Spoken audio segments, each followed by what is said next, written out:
نراقب اليوم عملية تدميرية منظمة تقوم بها الولايات المتحدة وبريطانيا، تهدف في المحصلة إلى تخريب النظام السياسي والاقتصادي العالمي. نسأل من أين للولايات المتحدة هذا المستوى المعيشي العالي رغم الأزمات؟ الولايات المتحدة قلقة من انخفاض قيمة الدولار، وإذا استمر بالتدهور فإن واشنطن ستفقد قوتها وتفوقها، ولذلك فهي تسعى إلى زعزعة الاقتصاد العالمي وجره مجددا لكي يكون عبدا للدولار، ليبقى العملة القوية الوحيدة في العالم. ولإدامة القروض الأمريكية ولتحقق هذا الهدف يتعين إشعال الحروب، فالحربان العالميتان الأولى والثانية خلقت القوة الأمريكية وجعلتها مهيمنة، وقد باءت بالفشل محاولة واشنطن لجر الكوريتين إلى الحرب. الهند وباكستان لا تريدان القتال، ولم تنشب حرب بين إيران وإسرائيل، وهنا تلجأ الولايات المتحدة إلى الخيار الاحتياطي: زعزعة الاستقرار وإشاعة الفوضى في العالم العربي الغني بالثروات. So they have finessed this methodology of how to bring the masses out onto the streets. Et on va se rendre compte qu'à partir de 2004, est mise en place par l'administration américaine, financée par des institutions qui sont financées par le State Department américain, des séminaires de formation sur la mobilisation non violente. On le savait en 2000. On savait que Popovich, qui est celui qui va mobiliser les populations contre Milosevic, est quelqu'un qui, dès 2000, est en contact avec quelqu'un qui est un ancien colonel de l'armée américaine et qui fait cette formation. Alors tout ça c'est noté, vous le verrez dans le livre, c'est tout est, je veux dire, c'est blindé. Oui, c'est pas, je ne suis pas en train de dire, il paraît que. On a les noms et on a les relations. Et donc à partir de 2000, on a effectivement des formations à la mobilisation non violente. Ceux qui étaient mobilisés en Serbie vont, et Popovich en particulier, va pratiquement créer une institution, Canvas, qui va s'occuper de la formation pour la mobilisation non violente. À travers de quoi? Internet, les réseaux sociaux et donc l'ensemble de la gestion des moyens. Comment fait-on pour mobiliser des peuples comme ce fut le cas contre Milosevic? Il s'appelle Srđa Popović. C'est un Serbe, un expert en matière de révolution. Il est l'un des membres fondateurs d'Otpor, l'association étudiante à l'origine des manifestations qui ont fait tomber Milosevic en 2000. Leur emblème, un point fermé. Otpor a inspiré d'autres révolutions en Europe de l'Est. Révolution des roses en Géorgie en 2003. Révolution orange en Ukraine en 2004. Révolution des tulipes au Kirghizistan en 2005. Pour diffuser les enseignements de ces révolutions, Srđa Popović a créé Canvas, un centre de formation aux actions et stratégies non violentes. Objectif, former des activistes capables de renverser des dictatures. En Serbie, nous avons été formés aux méthodes de non-violence. On nous a appris à mobiliser les foules pacifiquement, comment contrôler ses troupes et comment organiser de manière efficace des manifestations et des événements. And this is what is about to occur.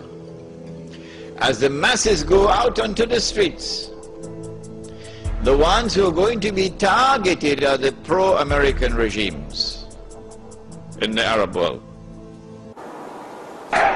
هكذا بدا المشهد في صفاقس.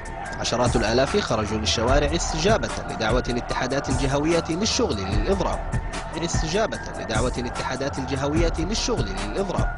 استجابة لدعوة الاتحادات الجهوية للشغل للإضراب. Canvas, l'organisation serbe qui a formé Mohamed Adel, est soutenue par deux mouvements américains de promotion de la démocratie. Freedom House, financé en partie par le gouvernement des États-Unis, et IRI, un institut du Parti républicain. سافرت من سنتين لإحدى الدول الأوروبية، سافرنا أمريكا، هولندا، صربيا، جنوب أفريقيا، سفرونا على حسابهم تبع مؤسسة فريدم هاوس، مؤسسة صهيونية أمريكية مشبوهة، مقابل دولارات دفعوها. تاني من فضلك، تاني مؤسسة إيه؟ مؤسسة فريدم هاوس، مؤسسة صهيونية أمريكية مشبوهة تابعة للCIA المخابرات الأمريكية والموساد الإسرائيلي، وكان قائم على تدريبنا عناصر إسرائيلية صهيونية. لا تدريب على ايه بس يا استاذه؟ يا استاذه جنوب افريقيا. يا استاذه كانوا بيدربوكوا على ايه؟ كانوا بيدربنا اسم الدوره التدريبيه ان احنا بندعم سبل الديمقراطيه في الوطن العربي. سافرنا هناك ودربونا ازاي نقل النظام بطريقه سلميه عن طريق حرق البرلمان، حرق بعض المنشآت الهامه والعامه الرسميه الخاصه بالدوله، ارهاب الشرطه، وضع النظام في موقف وفتحه امام الراي العام. يا استاذه ده كلام يودي في داهيه. خطير، كلام خطير ومستعد للمساءله القانونيه امام الجهات الرسميه المصريه. شكرا. يعني في البداية أريد أن أشكر منظمة فريدم هاوس على هذه الدعوة. في البداية أريد أن أشكر منظمة فريدم هاوس على هذه الدعوة. في البداية أريد أن أشكر منظمة فريدم هاوس على هذه الدعوة. دخلت إلى عين المكان ولقيت روحي في قلب سيدي بوزيد في قلب المعمل. يعني بالصدفة لقيتها يعني قايدة وثم تقريبا المدينة كلها محاصرة بقوات الشرطة والشباب يعني يحب يعمل في المظاهرات إلى آخره. فعندي كاميرا كالعادة، كاميرا مش كاميرا يعني مصورة بسيطة عادية. بديت في نفس الوقت ناخذ في الشهادات الحية نتاع المحتجين والغاضبين وحتى الأعيان المدينة من النقابيين والسياسيين، وفي نفس الوقت ناخذ في سيكونس تاع ضرب وحرقان عجالي ومشادات ومواجهات إلى آخره. هذا يوم 19 ديسمبر. من بعد رجعت لتونس وفي الليل وقتها هنا نسكن في وسط العاصمة عملت أول فيديو يعني تقريبا كامل لحقيقة ما وقع في سيدي بوزيد في ذلك الوقت. من بعد عرفت الأحداث يعني تطور اللي نعرفوه الناس الكل. الاعتداءات يعني اللي صارت ضد المظاهرين في سيدي بوزيد ثم في المدن والقرى المجاورة لسيدي بوزيد ثم في القصرين وتالي خلتني نحاول نقوم بدور المواطن الاحتجاج على الممارسات. فنسقت مع عدد من الأصدقاء نذكر من بيناتهم عزيز عمامي، نجيب، فيصل محمدي باش نعملوا مسيرة تضامنية في تونس العاصمة تخرج عن المسيرات التضامنية كانت تصير في محمد علي ويتم بسرعة تطويقها بشكل انه التوانسة هنا في تونس العاصمة ما يسمعوش. سفيان شرالي صحافي مراسل شريف الاخبار اليومية ومدون الكتروني. مراسل شريف اخبار في لبنان. لبنانية. ايوه شكرا.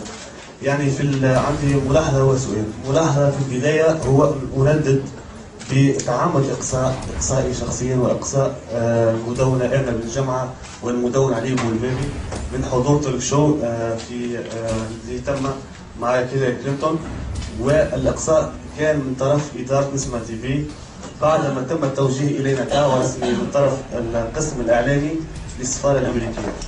لكن محاولة تعمد الإقصاء وعدم تشريك قائمة تم التوجه إليكم بها بشكل رسمي من طرف السفارة الأمريكية في اعتقادي هذا يعتبر تطاولا وممارسة عهدناها في عهد بن علي، بمعنى أنه كل من هو غير مرغوب فيه فيتم عدم تشريكه بلا شيء. مش هو في نص فيس متفق معك مش صوفية مفتوحة، ولكن عندي سؤال عن أمريكا ولا يخدم مع بن علي؟ نعم؟ اللي يقول لا سفارة أمريكا هذا علاش انتم جيست تاع أمريكا معناتها من الأولانيين يزكوا بالسيف تاع أمريكا تجيو؟ And we're already talking about 8 or 9 different countries. In some of these countries, which I of course wouldn't mention, we have very good groups which we are communicating with. We don't want to endanger these groups, so we wouldn't speak about this openly. In some of these countries, we are just observing situation and preparing analytics. It is very interesting what we You were working with that after this? We worked with 37 countries after the Serbian Revolution. We had a successful 5 revolutions now before Middle East. And this is Georgia, Ukraine, Lebanon, Maldives, and now Egypt and Tunisia. And the list will grow longer. And then at the end, we don't have an idea in how many countries that manifest about terrorism is. It's probably dozens. As the masses go out onto the streets, the ones who are going to be targeted are the pro-American regimes in the Arab world. The objective?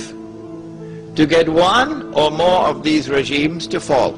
Television will now get to work around the world, CNN leading the pack, and the media around the world will now be used to portray an impending scenario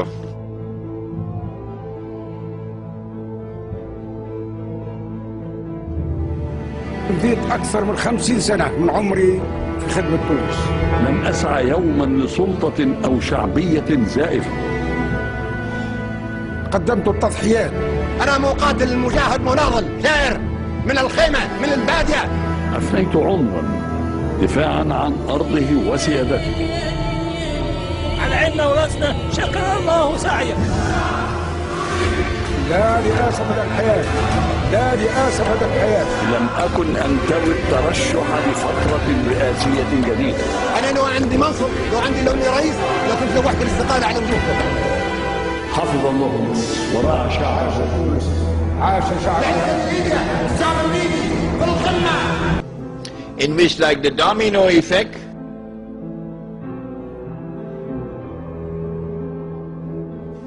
governments around the world of Islam, they will claim, are now going to fall.